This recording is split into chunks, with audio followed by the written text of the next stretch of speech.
Assalamualaikum warahmatullahi wabarakatuh. Perkenalkan, nama saya Ferry Kristanto dengan NIM N1D1 19063. Di sini saya akan memaparkan materi tentang perubahan, pergeseran, dan pemertahanan bahasa sosiolinguistik. Yang pertama, perubahan bahasa. Perubahan dan perkembangan bahasa, baik secara nasional maupun internasional, hal tersebut terjadi akibat akulturasi budaya yang didahului dengan proses perpindahan penutur suatu bangsa ke lingkungan penutur bahasa yang lain, sehingga terjadi perubahan dialek-dialek baru, menciptakan kata-kata baru, bahkan serta terjadi perubahan susunan sintaksis.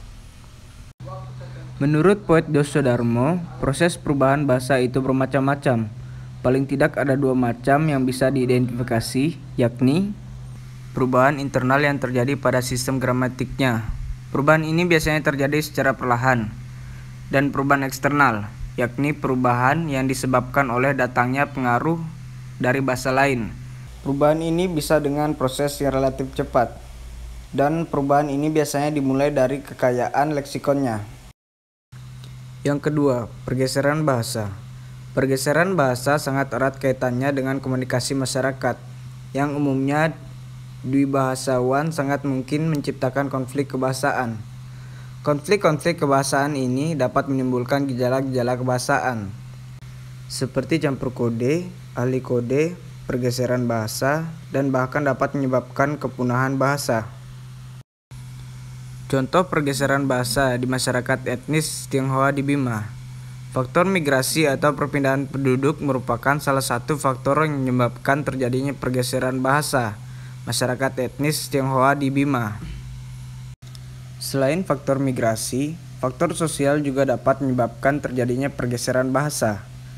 Masyarakat etnis Tionghoa di Bima memandang sangat perlu untuk mempelajari bahasa kedua. Dalam hal ini, bahasa yang perlu mereka pelajari adalah bahasa yang hidup dan dipergunakan oleh masyarakat Bima. Yang ketiga, pertahanan bahasa.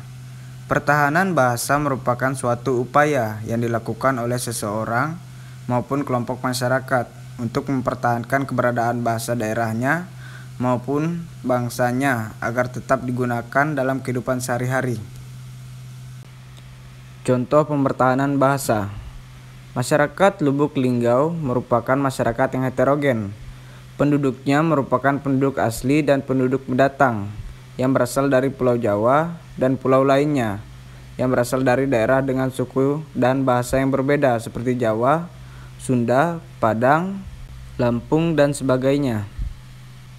Oleh karena itu, Lubuk Linggau dikatakan juga sebagai kota transit, karena Lubuk Linggau merupakan daerah lintas tengah yang banyak dilalui orang yang menuju daerah lain, seperti Bengkulu, Padang, Jambi, Medan, bahkan sampai ke Aceh.